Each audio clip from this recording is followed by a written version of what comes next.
नमस्कार दोस्तों, मैं Sujeet Kumar Singh advance Excel training centre IPT Excel school से आपका स्वागत करता हूं हमारे इस यूट्यूब वीडियो ट्यूटोरियल में, जहां आप सीखते हैं complete advance Excel with VV macro.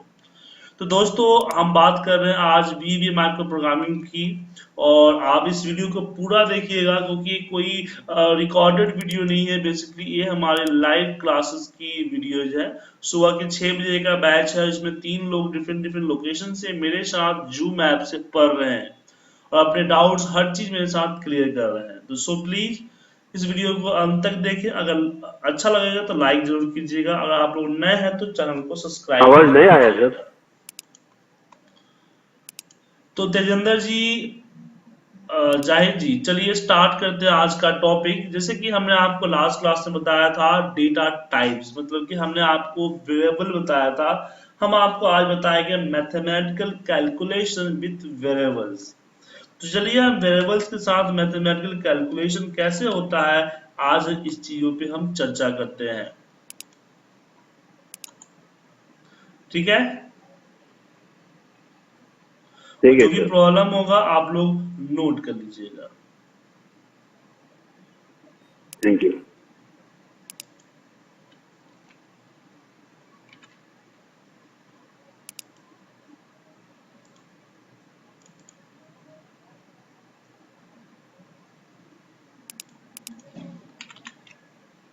तो हम डेवलपर टैब के जरिए विजुअल बेसिक पे जाते हैं। Insert modules. चलिए कुछ मैथमेटिकल कैलकुलेशन को हम आपके साथ करते हैं।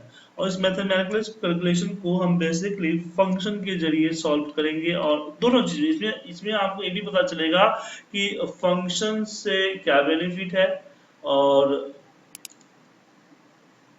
फंक्शन से क्या बेनिफिट है और आपका इससे क्या बेनिफिट है, एक्सेल से क्या बेनिफिट है। तो बेसिकली पहले हम बात करते हैं मैक्रोज की। यहाँ पे हम क्वार्टर, यहाँ पे हम देते हैं Q1 और यहाँ देते हैं Q2 और मुझे इस पे ग्रोथ निकालना है। Right sir.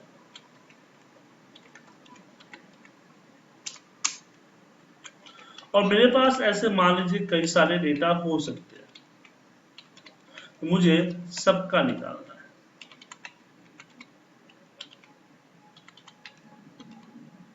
चलिए, तो बेसिकली हम बात कर रहे हैं यहाँ पे हम एक वेरिएबल लेंगे कि डिम आर। अभी मुझे यहाँ एक नहीं, मुझे यहाँ पे 2 वेरिएबल चाहिए। तो मैं आर के साथ कॉमा, मान लीजिए Q1 ना, Q1 comma Q2 as a long ले लिया।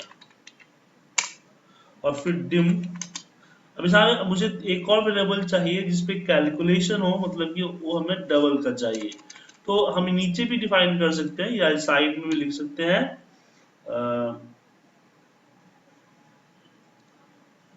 Result R as a long double.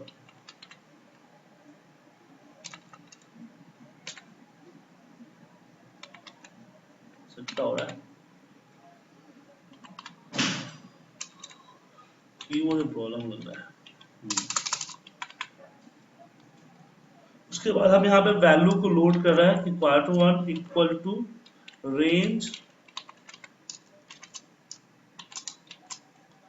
A2 dot value and Q2 equal to range B2 dot value। और फिर R इक्वल टू हम करेंगे Q2 minus Q1 divide by Q1 और इसको board मास को method को पूरा कर।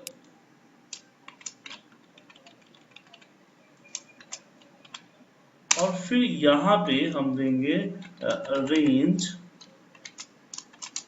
C2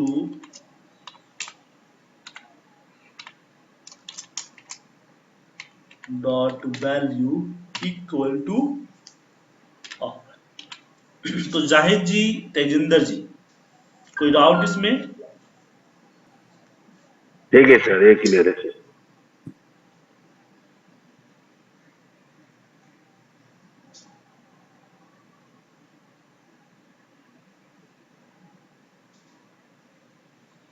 किसी को कोई डाउट? अब ये, लेकिन इसमें प्रॉब्लम क्या है कि अभी जो हुआ ये सिर्फ एक सिस्टम का हुआ है, मतलब एक सेल का हुआ है, मतलब कि यहाँ आप देखेंगे तो सिर्फ इसमें सिर्फ एक सेल का हुआ। अगर मैं इसको रन किया तो सिर्फ एक सेल का ही परफॉर्मेंस देगा, मुझे बाकियों नहीं चाहिए।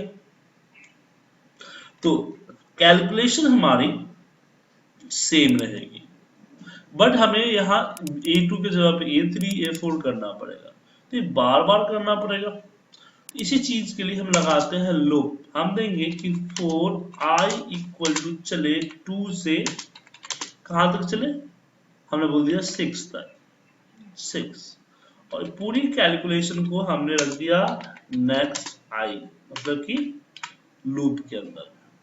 तो ये क्या होगा हमने 4 को बोला कि कोई 2 से 6 तक चले, तो एक बार चलेगा, A2 की वैल्यू को लोड करेगा, कैलकुलेट करेगा, C2 पे अपडेट कर देगा, और इसने एक बार चल चुका है, इसकी इंफॉर्मेशन आई पे रखेगा। अगर मैं इसको एवलेट करूं, मतलब कि क्या बोलते हैं उसको, एफेट, हाँ एफेट करूं, तो आपको यहां से स्टेप इन्फो पता चलेगा।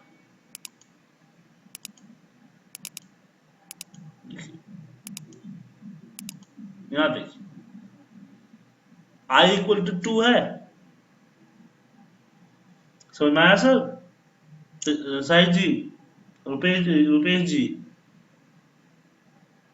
तो अब जैसे ही अब ये पूरा हो जाएगा, नेक्स्ट आई हो जाएगा। अगर मैं इसको एक बार और स्टेप इनफो करूं, इससे वैल्यू ले लिया, हाँ कैलकुलेट किया, और वापस इसने प्रिंट किया।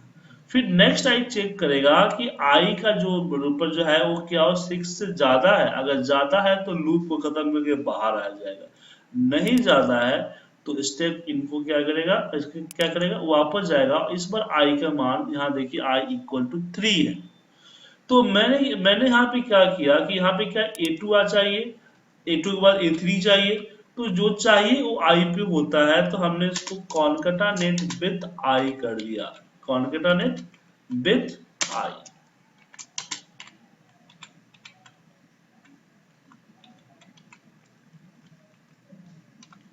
अब हर बार इसका अपना वैल्यू चेंज होता रहेगा।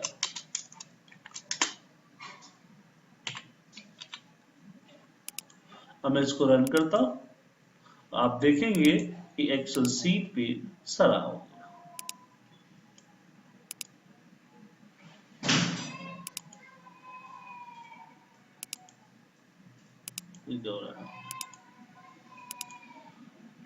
ठीक है जाहिद जी, ठीक है Ramesh ji and Tejinder ji, any doubts?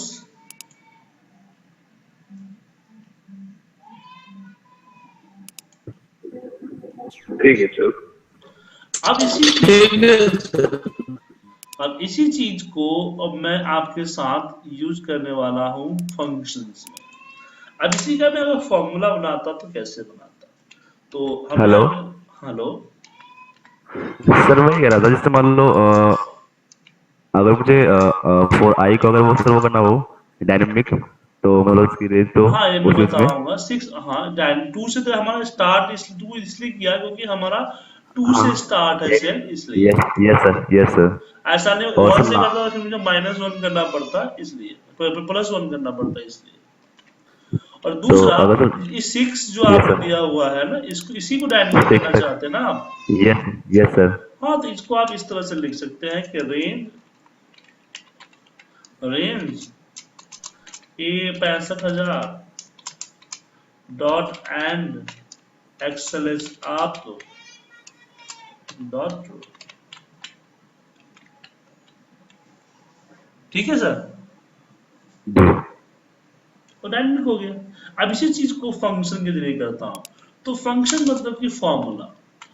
तो यहाँ पे हम, हमारा आर नाम का मैक्रो था, तो यहाँ पे मैं जीआर नाम का फॉर्मूला बनाया, और इसमें इनपुट देने होते हैं। क्यों? कोई भी फॉर्मूला आप लगाते हो तो यहाँ पे इसके साइंटेक्स होते हैं ना सर। जैसे इफ ही लगाया तो इफ के यहाँ पे 3 इनपुट्स है, ऐसे यहाँ पे जी आपको इनपुट्स डिफाइन करने पड़ेंगे। तो मैंने यहाँ पे दे दिया ये जो यहाँ पे कि डिम डिम नहीं, इसमें डिम नहीं देना होता, माफ कीजिएगा, कि Q1 या फिर यहाँ पे old first value as a law, comma second value as a law. ठीक है, सिर्फ इनपुट करना होता है। तो अब मैं फॉर्मूला लगाऊंगा और फॉर्मूला लगाते समय मैंने दे दिया जी आर का फॉर्मूला।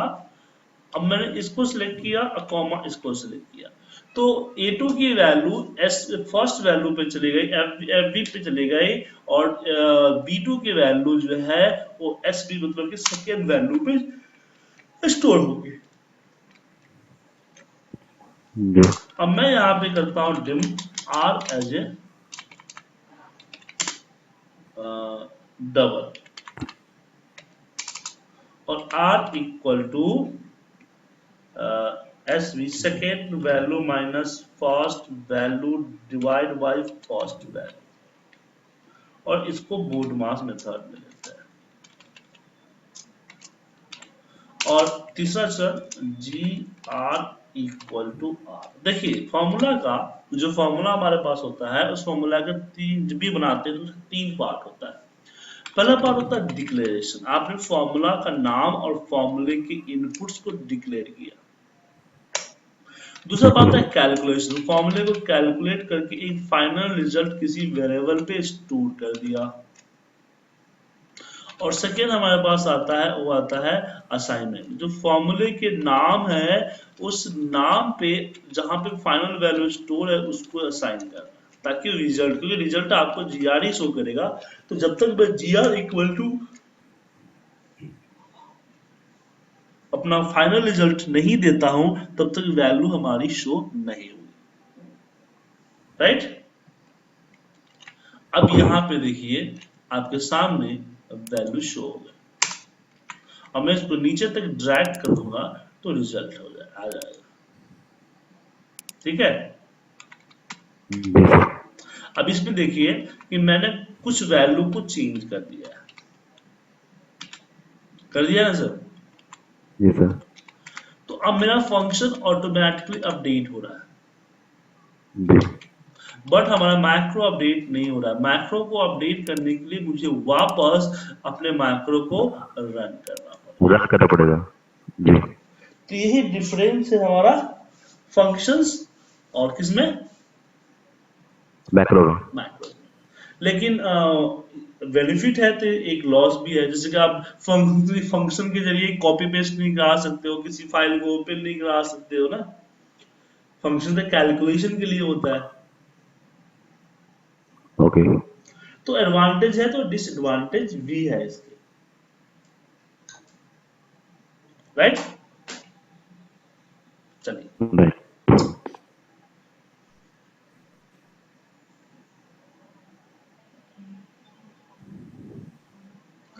आगे बढ़ते हैं इसमें। तो हम अभी फिलहाल जो है फंक्शन को इग्नोर करते हैं, क्योंकि फंक्शन का टॉपिक हमारा आगे का है। जी सर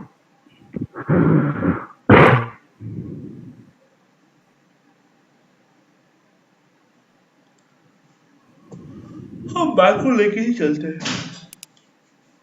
अब चलिए ये पहला एग्जांपल हो गया, दूसरा एग्जांपल पे हम बात करते हैं। दूसरा एग्जांपल हमारे पास है, मान लीजिए तो ये हो गया, हाँ मान लीजिए मुझे इंटरेस्ट कैलकुलेट करना है, तो ये हम यहाँ पे प्रिंसिपल है, यहाँ पे रेट है और यहाँ पे टाइम है, और मुझे यहाँ अमाउंट चाहिए। मतलब कि 50,000 का हमारा रेट ऑफ क्या बोलते हैं प्रिंसिपल है, और हमारा जो है 8% इंटरेस्ट रेट है,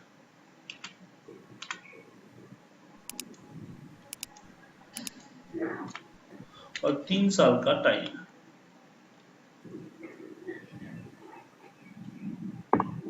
ठीक है सर।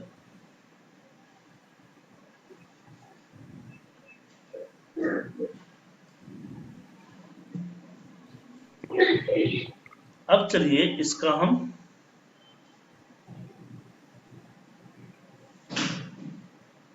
अमाउंट कैलकुलेट करते हैं।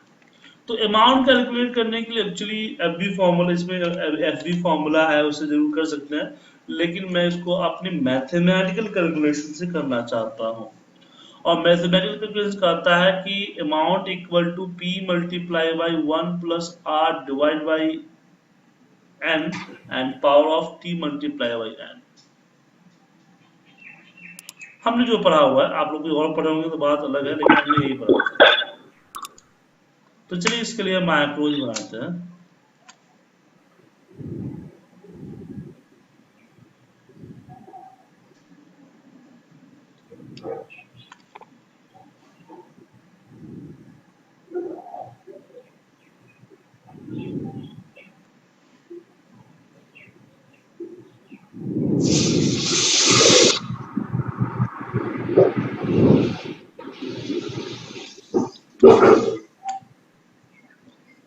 अब लिखते हैं subject amount,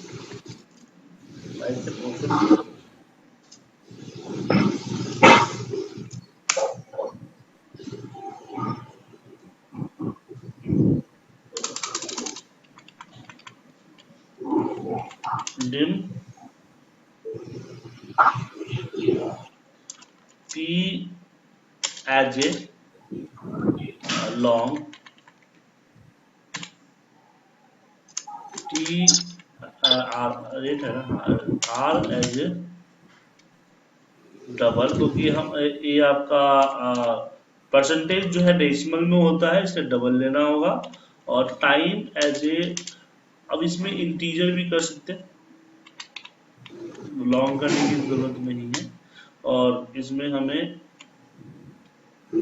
A amount, a result final इस पे आएगा, तो ए हमारा डबल होगा, क्योंकि जो रिजल्ट होगा उसमें डेसिमल प्लेसेस भी आने की चांसेस हैं। तो P इक्वल टू हम वैल्यू लोड करते हैं 50,000 मतलब A2 B2 C2 था। P equal to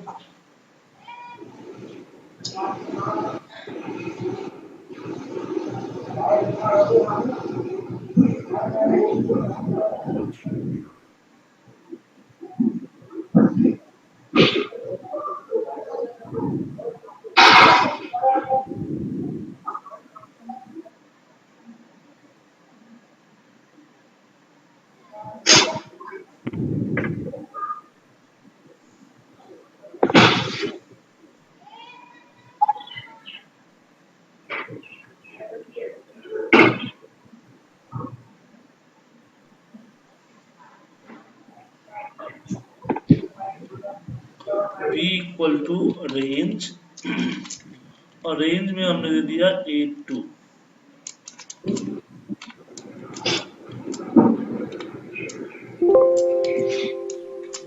dot value, और हम यहाँ पे R देते हैं, R इक्वल टू रेंज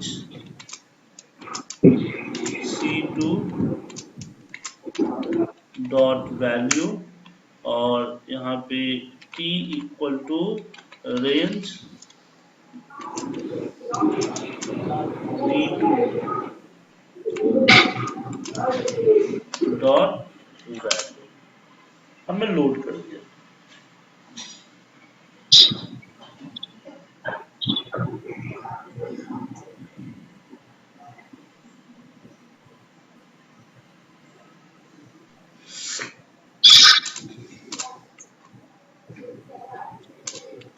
फिर हम करते हैं calculation A equal to T multiply by 1 plus R divide by N power of T multiply by N। ये कैलकुलेशन है हमारा, लेकिन इसमें हमें बोर्ड मास मेथड को फॉलो करना होगा। तो हमने ब्रैकेट में इसको ले लिया,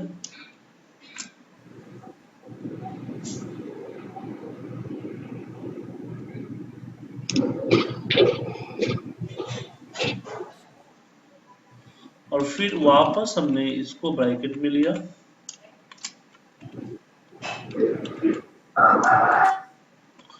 और फिर इसको ब्रैकेट में लिया ताकि,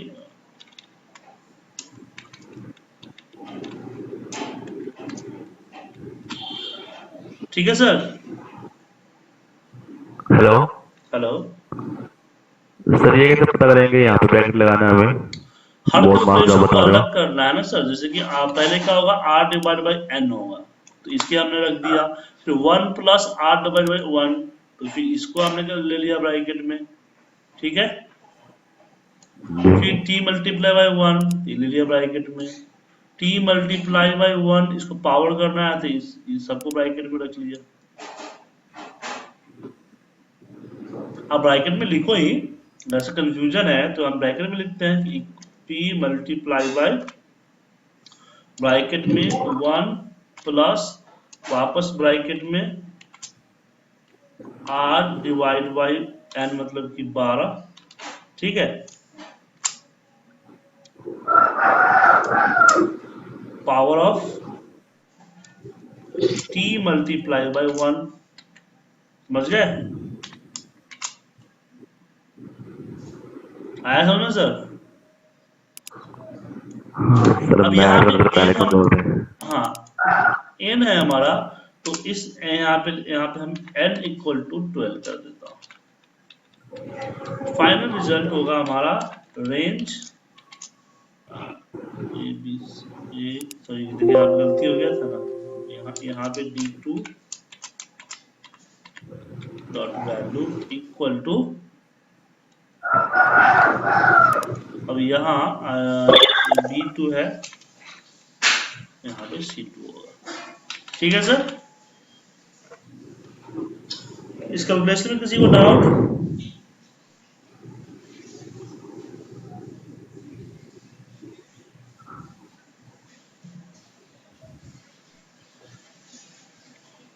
ठीक है सर। ओके, रन कीजिए, रिजल्ट आपके सामने होगा। तो इसमें देखिए, इसमें जो आप देख रहे हैं यहाँ पे कि आपके पास, आपके सामने जो ब्रैकेट्स आपके पास है, ये ब्रैकेट्स अपने हिसाब से कैलकुलेशन करते समय आपको पता चल जाएगा। ये बोर्ड मास मेथड है, ये तो मैथमेटिक्स में जैसे आप करते थे उस तरह से। कि बहुत टाइम हो गया ना इसलिए। तो हाँ, बात तो सही है, बहुत टाइम हो गया, थोड़ा और प्रैक्टिस सर करो मैथ सर। तो, और सर मैथ में तो पहले भी थे, हाँ। पहले से इतना वो है, कमजोर है सर। ओके चलिए, अगला एग्जांपल हमारे पास ये है कि मैं एमआरपी निकालना चाहता हूं कि किसी प्रोडक्ट का मैन्युफैक्चरिंग कॉस्ट 80 रुपीज है, मुझे इसका एमआरपी निकालना है।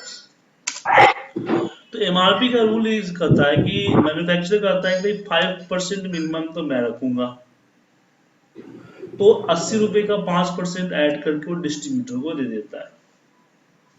डिस्ट्रीब्यूटर कहता है कि मैं 10% रखूंगा, तो उसकी जो खरीद पड़ती है, मतलब कि 80 रुपए की 5% प्लस उसका 10% निकाल के डिस्ट्रीब्यूटर को दे, डिस्ट्रीब्यूटर होलसेलर को दे देता है।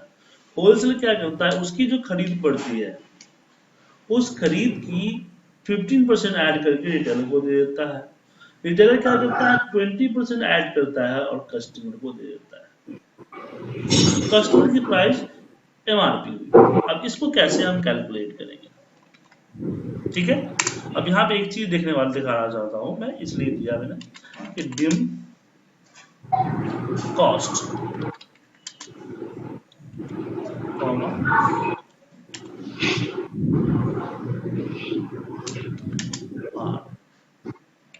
एज ए,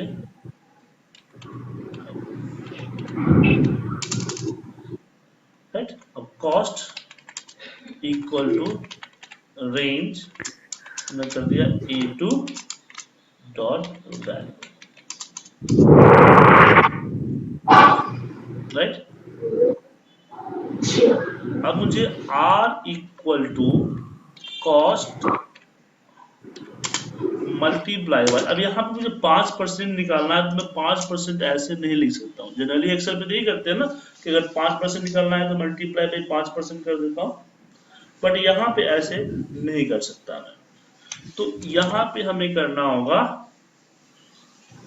0.05, मतलब 100 से डिवाइड कर दूं, या फिर परसेंटेज डिवाइड बाय 100 कर दीजिए,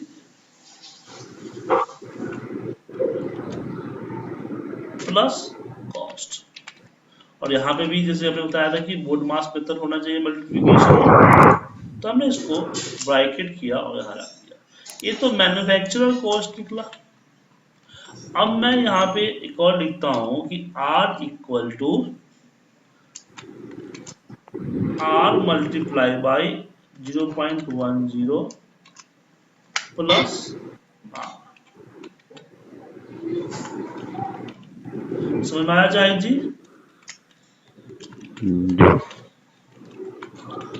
अब यहाँ पे हम सिर्फ परसेंटेज बना देंगे। तो ये क्या होता है कि हमने यहाँ पे कैलकुलेट किया तो फाइनल रिजल्ट हमारे R पे हुआ। तो यहाँ पे मुझे अब जो कॉस्ट मल्टीप्लाई बाई 5% जो ऐड हुआ है उस पे 10% निकालना है ना, तो हमने यहाँ पे R दे दिया। तो R अपने आप को यहाँ क्या कर रहा है, अपडेट कर रहा है। ठीक है, और यहाँ भी 50% कैलकुलेट करके अपडेट कर रहा है, यहाँ भी अपडेट कर रहा है। तो जो लास्ट वाला वैल्यू सेम होगी R के ऊपर, वो मेरा फाइनल रिजल्ट होगा, जो कि मैं बाहर आउट कर दूंगा कि range B2 dot value is equal to R। Okay, अब मैं इसको प्ले करता हूं, आप देखेंगे बाहर आपके सामने 127 रुपए 51 पैसे है स्टोर। अब दूसरी चीज है, मैं नहीं चाहता डेसिमल्स, मैं राउंड फिगर में चाहता हूं। तो यहाँ पे अगर मैं राउंड, यहाँ पे मैं राउंड का फॉर्मूला लगा सकता हूँ, RMD राउंड, और यहाँ पे कॉमा 0 कर सकता हूँ। तो आप देखेंगे कि आपका राउंडेड हो गया। या फिर हमारे पास एक और तरीका है कि मैं यहाँ पे RD एज ए लॉन्ग कर दूं, और फिर यहाँ पे मैं RD इक्वल टू R कर दूं। आप सोचेंगे कि सर मैंने एक नया वेरिएबल क्यों लिया, मैं इस R को ही डबल के जगह पे हम वेरिएबल A कर देते हैं, लॉन्ग कर देते हैं। तो प्रॉब्लम क्या होगी कि यहाँ पे कैलकुलेशन हो रहा है, और कैलकुलेशन के बाद इस पे रीकैलकुलेशन हो रहा है। तो अगर मैं लॉन्ग कर दूंगा तो इस पे जो है वेरिएबल ये राउंड हर किसी को राउंड कर देगा, जिससे आपके रिजल्ट में कुछ फर्क हो सकता है। समझ में आया?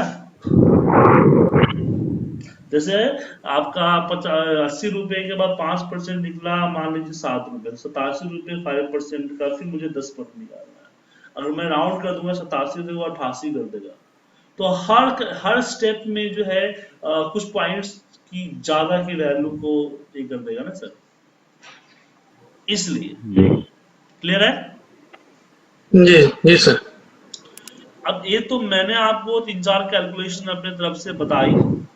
अब आप लोग क्या करें, इसके ऊपर मुझे कम से कम 5 कैलकुलेशन करके दीजिए मैथमेटिक्स में। आप वेरिएबल्स को यूज करें और उसकी कैलकुलेशन करें। कोई भी कैलकुलेशन मैथमेटिक्स से उठा लो, चाहे आपके ऑफिस में होते होंगे कैलकुलेशन, इंसेंटिव के, कमीशंस के, बहुत सारे होंगे ना कैलकुलेशन। ऐसे कैलकुलेशन को 2-3 फॉर्मूले में और 2-3 आप इसमें माइक्रोज में बना के मुझे भेजिए। फिर अगली कैलकुलेशन हमारा हो जाएगा object data type, object variables के बारे में हम बताएंगे, ऑब्जेक्ट डेटा टाइप्स के बारे में। क्लियर है? जी सर। ठीक है, तो मिलते हैं अगली क्लास में। Okay, bye.